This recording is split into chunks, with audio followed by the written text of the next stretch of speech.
A 2012 Suzuki King Quad 500.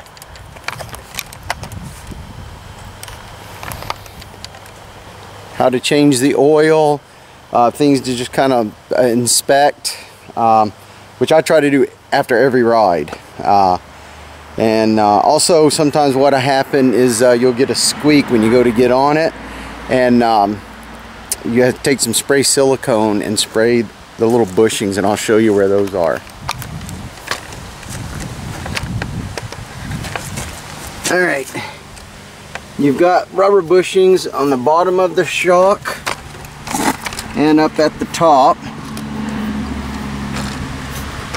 and you've got sway bar bushings there and where they attach there, and that's on both sides.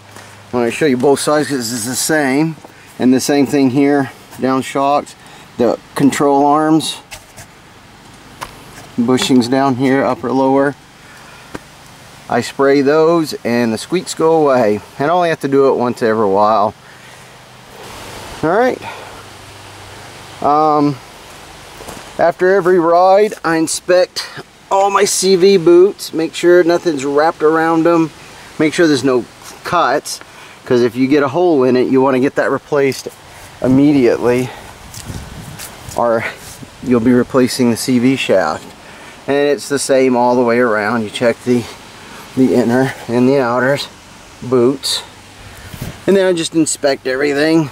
But something I didn't used to check was the radiator. It can really get clogged up with mud, and then you'll overheat.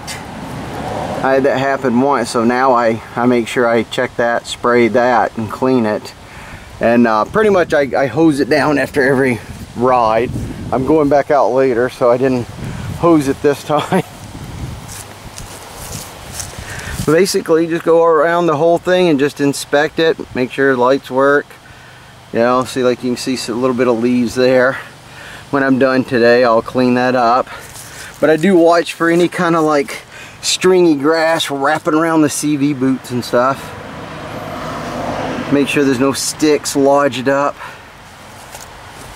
Alright, so now I'm going to get everything ready to change the oil. And as you can tell, all the plastic has these inserts, and then the plugs, you take a screwdriver and pop them out, and then you can pull them out, except for these have screws just for the fenders, and that allows you to get to that stuff, which makes it really nice and handy having those covers there, because you don't get hot. I know people that don't have those have actually burned their legs. Alright, so I'll get everything to change the oil and we'll be back. Thanks. Alright, here's the side plate, plastic cover I guess, that goes there. And then you remove that, and that's where you check your oil. And back here is for your differential. And then the drain plug's on the bottom, as well as up here. When I get under there, I'll show you that, to drain the fluids. Show you the oil filter. Kind of hard to get in there.